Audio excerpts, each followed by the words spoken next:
नमस्कार दोस्तों, आप सबों का स्वागत है। बिहार बोर्ड मैट्रिक परीक्षा 2024 के लिए गणित का इंपॉर्टेंट ऑब्जेक्टिव प्रश्न जो पिछले वर्षों में पूछे गए हैं।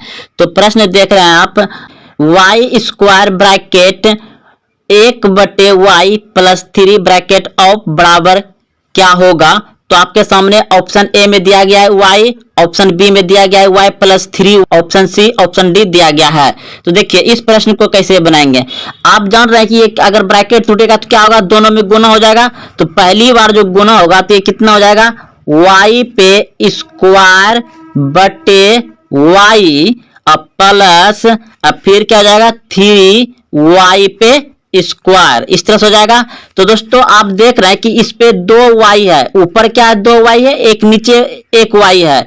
तो ये पूरे y और 1y इससे कट जाएगा। तो क्या बच जाएगा तब आपका, नीचे देखिए y प्लस 3y स्क्वायर बच जाएगा, y प्लस 3y स्क्वायर बच जाएगा। तो आपका ऑप्शन नंबर जो है ऑप्शन नंबर डी सही है। अगला प्रश्न है, फिर प्रश्न उसी तरह से देख रहे हैं, x into x bracket x square plus 2x बराबर क्या होगा। तो सेम उसी तरह से जब गुना करेंगे तो क्या हो जाएगा, ये x क्यूब हो जाएगा, फिर प्लस फिर क्या हो जाएगा 2x स्क्वायर हो जाएगा, क्योंकि 2x है 2 स्क्वायर हो जाएगा, यानी कि x cube plus 2x square. तो कहाँ है आपका, ऑप्शन नंबर 1 में ही है। ऑप्शन नंबर कहाँ है आपका, 1 में ही है।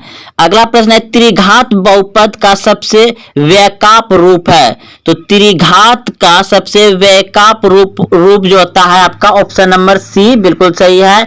ax cube plus bx square plus cx plus d, ये आपका त्रिघात बहुपद का वैकल्पिक रूप है। अगला प्रश्न है, द्विघात बहुपद x स्क्वायर माइनस 3 के शून्यक होंगे।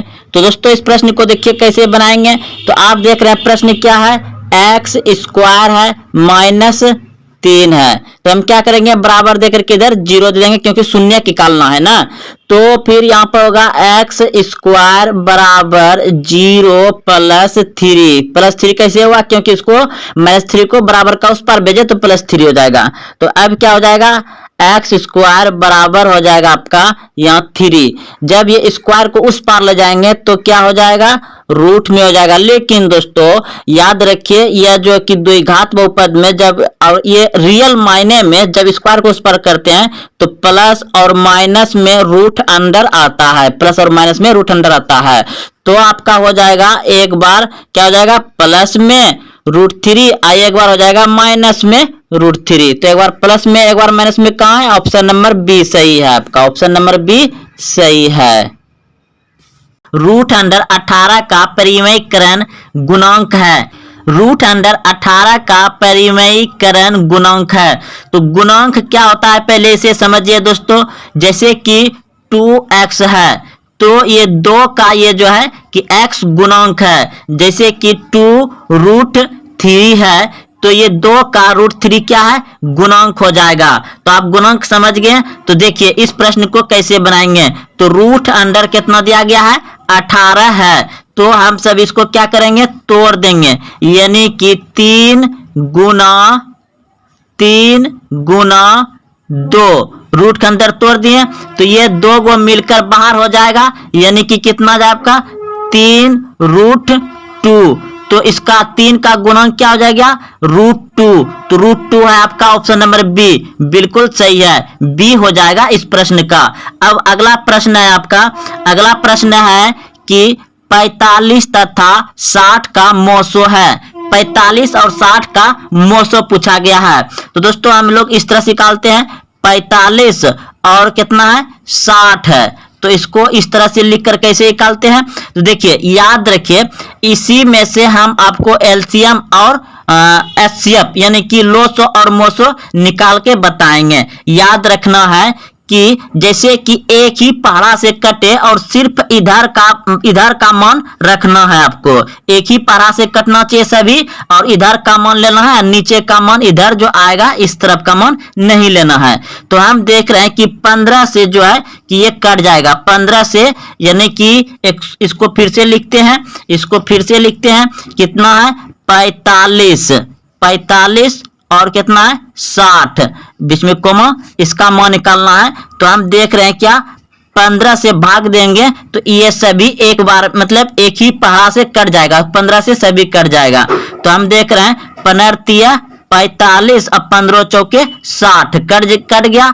अब क्या ये एक कटेगा, एक पहाड़ से नहीं कटेगा, तो इधर काम को नहीं लेना है और इधर जितने भी आएगा इधर वो सभी जो एक ही पहाड़ से कटेगा वह मौसो हो जाएगा और इन सभी को जो एलसीएम करेगा तो एलसीएम हो जाएगा। तो आप देखें यहाँ पे 15 से कट गया 45 और 60, तो आपका आंसर आ जाएगा इसका कितना आ जाएगा 15। ऑप्शन नंबर डी सही है। अगला प्रश्न है एक अशून्य परिमेय और अपरिमेय संख्या का गुणनफल होगा। तो इस प्रश्न का उत्तर हो जाएगा आपका ऑप्शन नंबर जो है कि हो जाएगा बी, हमेशा अपरिमेय होगा। क्या होगा, हमेशा अपरिमेय ही होगा। ऑप्शन नंबर बी सही है। अब देखिए कैसे, मान लिया जाए कि 2 एक क्या है परिमेय संख्या है और √3 इधर मान लेते हैं, रूट अंदर कुछ भी मान लीजिए, ये दोनों क्या, ये अपरिमेय संख्या है और ये परिमेय संख्या है, तो दोनों को आपस में गुणा करेंगे तो क्या हो जाएगा 2√3 हो जाएगा। तो ये क्या हो जाएगा अपरिमेय संख्या हो जाएगा, इसलिए हमेशा अपरिमेय संख्या होगा। एक परिमेय संख्या और एक अपरिमेय संख्या दोनों को आपस में गुणा करेंगे तो वह क्या होगा अपरिमेय संख्या होगा। तो ऑप्शन नंबर बी सही हो जाएगा। अगला प्रश्न है अपरिमेय संख्या को P/Q के रूप में व्यक्त किया जा सकता है जहां Q नॉट इक्वल 0। तो आप सभी जानते हैं कि अपरिमेय संख्या को ऐसे नहीं लिखा जा सकता, ये तो परिमेय संख्या है। परिमेय संख्या किसे कहते हैं, जो P/Q के रूप में रहे और Q का मान 0 नहीं होना चाहिए, नीचे 0 नहीं होना चाहिए। तो ये परिमेय संख्या है ना, यहाँ क्या लिख दिया है अपरिमेय संख्या, इसलिए नहीं, ऐसा नहीं हो सकता। ऑप्शन नंबर ए सही हो जाएगा, नहीं। 0.5 पर रेकरिंग है, यानी कि 0.5 पर रेकरिंग है। अगर रेकरिंग को हम हटाएंगे तो यह इस तरह से लिखा जाएगा 0.555, ऐसे dot dot dot dot dot चलते रहेगा। ये जो बार बार जो 5 आएगा ना, इसी के कारण इस पे माथे पर क्या है रेकरिंग, यानी कि इसे बार कहा जाता है। जो बार बार आ रहा है इसे बार भी कहा जाता है। तो इसे बनाएंगे कैसे, देखिए 0.5 पर जो रेकरिंग है यानी बार है, इसको हटाएंगे तो जितना संख्या पर रेकरिंग रहता है उतना नीचे 9 आ जाता है। तो ये कितना पे, एक संख्या पे है तो एक नीचे 9 आ जाएगा। तो 5/9 कौन सा ऑप्शन में है आपका, ऑप्शन नंबर ए सही है। अगला प्रश्न है कि x² + 3x + 2 में बहुपद के घात है। तो बहुपद के घात सबसे बड़ा वाला पकड़ेंगे, कितना है 2, तो ऑप्शन नंबर ए सही है। अगला प्रश्न है द्विघात बहुपद के शून्यंकों की संख्या होती है, तो 2 होता है। ऑप्शन नंबर सी सही है। बहुपद 2x² + 5x - 12 का घात है, तो घात सबसे बड़ा वाला पकड़ा जाता है, यानी कितना है 2 है। तो ऑप्शन नंबर बी सही हो जाएगा। बहुपद 4x² - 4x + 1 के मूलों का गुणनफल बताइए। तो मूलों का गुणनफल यानी कि अल्फा इंटू बीटा बराबर होता है C/A। तो C/A, तो C हो जाएगा आपका 1 और A हो जाएगा 4, यानी कि 1/4, 1/4 हो जाएगा C/A। तो 1/4 कहाँ आपका, ऑप्शन नंबर सी सही है। अगला प्रश्न है यदि बहुपद y² - y - 6 के शून्यांक अल्फा तथा बीटा हो तो अल्फा इंटू बीटा क्या होगा। दोस्तों उत्तर बताएं कि अल्फा इंटू बीटा बराबर होता है C/A। तो C हो जाएगा आपका लास्ट वाला और A यहाँ रहता है, तो यानी कि न कुछ तो एक यहाँ पर है, तो C का मान कितना -6 और नहीं कुछ तो एक, यानी एक तो नीचे में छुपा रहता है, तो इसका क्या आ जाएगा -6 आ जाएगा। तो -6 आपका ऑप्शन नंबर बी सही है। निम्नलिखित में से tan 60 डिग्री का सही मान कौन सा है?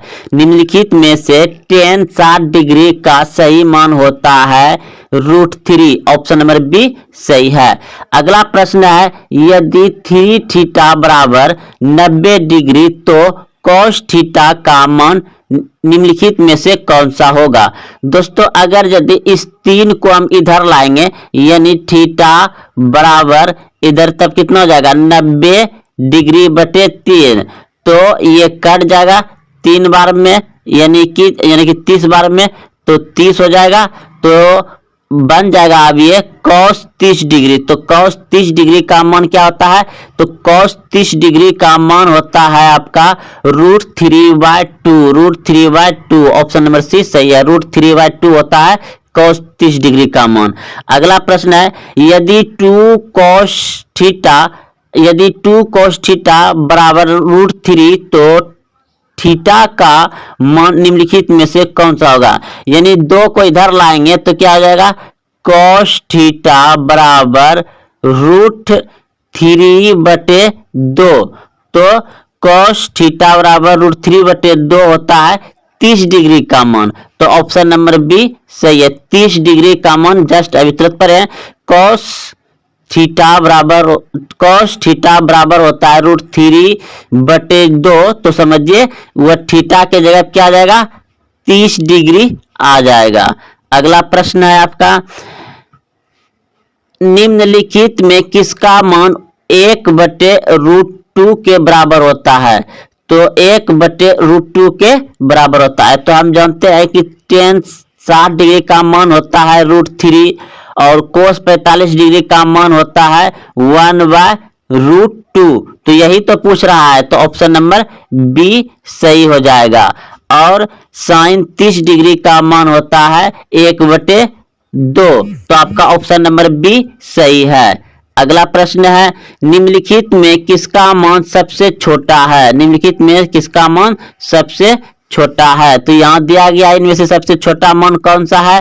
तो हम जानते हैं कि cos 0 डिग्री का मान 1 होता है, sin 45 डिग्री का मान 1/√2 होता है, और cos 30 डिग्री का मान √3/2 होता है, और tan 45 डिग्री का मान कितना होता है 1 होता है। तो सबसे छोटा मान हो जाएगा आपका जो है कि 1/√, तो यानी कि sin 45 डिग्री का मान सबसे छोटा है।